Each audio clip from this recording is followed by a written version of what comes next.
Sud Radio, la France dans tous ses états, l'humeur de Perico. Alors, nous avons appris, subrepticement, que Monsieur Villeroy de Galhau, François Villeroy de Galhau, ci-devant gouverneur de la Banque de France, haute institution économique et financière de la République, va donner sa démission en juin prochain parce qu'il veut occuper une autre présidence des apprentis d'Auteuil. Voilà. Et on se dit, bon, ben, c'est normal. Et son mandat finit en novembre 2027. Il avait encore un an.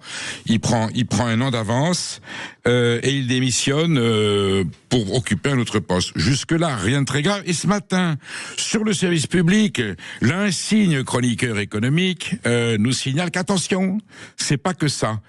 Peut-être que s'il démissionne maintenant, c'est pour laisser à l'actuel président de la République, Emmanuel Macron, la possibilité de nommer un nouveau gouverneur de la Banque de France.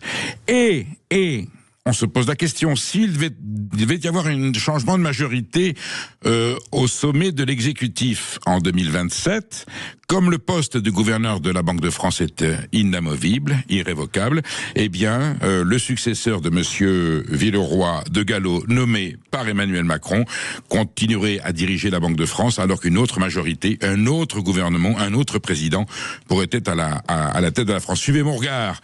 Si, alors, il y a une option, il y a Jean-Luc Mélenchon, puis il y a l'option Marine Le Pen ou Jordan Bardella.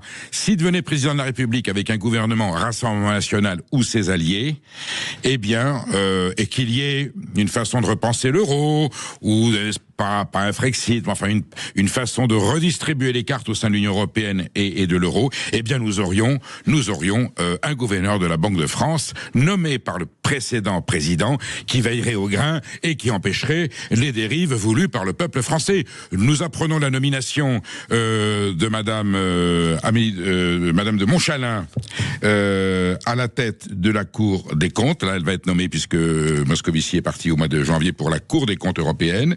Et puis nous avions au mois de mars dernier Monsieur Richard Ferrand qui avait été nommé président du Conseil constitutionnel. Alors voilà, est-ce que Richard Ferrand est au droit constitutionnel ce que la vache qui rit est un fromage fermier au lait cru? Je ne sais pas, je fais une comparaison dans les secteurs que je connais. Toujours est-il que je constate que le président de la République verrouille trois hautes institutions françaises, le Conseil constitutionnel où il met un copain, la Cour des comptes où il met une copine, parce que Madame de Montchalin est très proche d'Emmanuel Macron, et puis on verra qui il nommera à la tête de la Banque de France, mais je ne pense pas que ce soit Mathilde Panot, ni Monsieur Bardella, enfin bon, ou quelqu'un d'autre d'un autre parti. Voilà, donc verrouillage de trois institutions, ça veut dire quoi? Ça veut dire que ces gens s'assoient sur la démocratie, s'assoient sur le suffrage universel. On s'en fout de ce que votera le peuple français. Et si le peuple français vote pour une autre politique, une autre façon de voir l'Europe, une autre façon de voir l'euro, eh ben nous, on aura mis des gens qui verrouilleront et on empêchera le peuple français de décider de sa souveraineté et de donner à la République française les orientations qu'il aura voulu démocratiquement. Voilà, on a une grande leçon de démocratie. On saura en tirer les conséquences. Bonne journée.